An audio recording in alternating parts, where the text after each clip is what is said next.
18 अक्टूबर 2007 को याद कर रहे हैं, जब शहीद मोहतरमा बेनज़ीर भुट्टो पाकिस्तान वापस आई थी एक उम्मीद के साथ। वो उस मुल्क के गरीब अवाम की आवाज़ थी।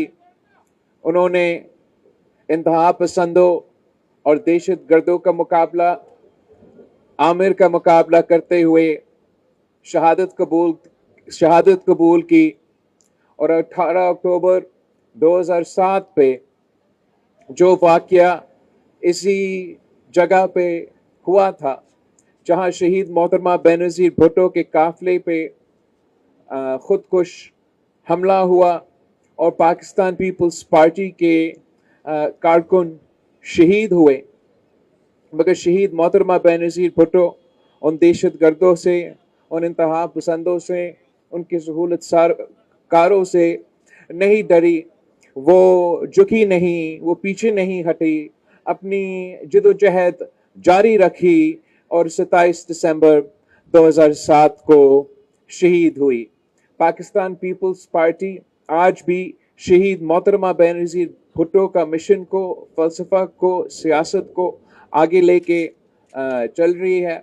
पाकिस्तान की तारीख में बहुत से ऐसे वाक़या हुए हैं जो इस मुल्क के कौमी ट्रेजेडीज़ रहे हैं। उन कौमी ट्रेजेडीज़ में से एक ये हमारा 18 अक्टूबर का कारसाज का वाक़या है, जो मुल्क की तारीख में सबसे बड़ा दहशत गर्दी का वाक़या था। और शहीद मोहतरमा बेनज़ीर भुट्टो पाकिस्तान पीपल्स पार्टी बल्कि इस मुल्क के ख़िलाफ़, हमारे वफाक के ख़िलाफ़ एक साजिश था। अनफॉर्चुनेटली, जैसे आप कह रहे हैं, उस इंसिडेंट का ऐसे कोई एस्पेक्ट्स है जिस पे ट्रांसपेरेंसी नहीं है, और वैसे ही इस मुल्क में होते आ रहा है। जहाँ तक इस किस्म के स्पेसिफिक्स है, ये इश्यूज़ पाकिस्तान पीपल्स पार्टी भी वफाक के साथ रेज़ करते रहे हैं, और हम श्योर कि सिंध हुकूमत का जो एतराज़ात है वो रेज़ करते रहेंगे।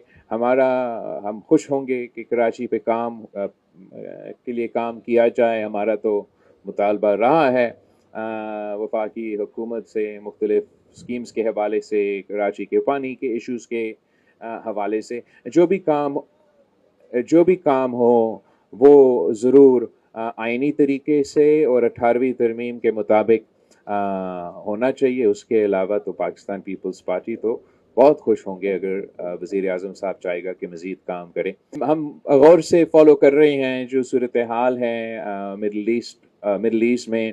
अभी भी हम समझते हैं कि जो ये प्रोग्रेस हुआ है ये बहुत बड़ा कामयाबी है, और जिस अंदाज में और जिस तरीके से आप सब ने 2 साल से गज़ा में जो जेनोसाइड हो रहा है वो हमारे आंखों के सामने गुजरा है।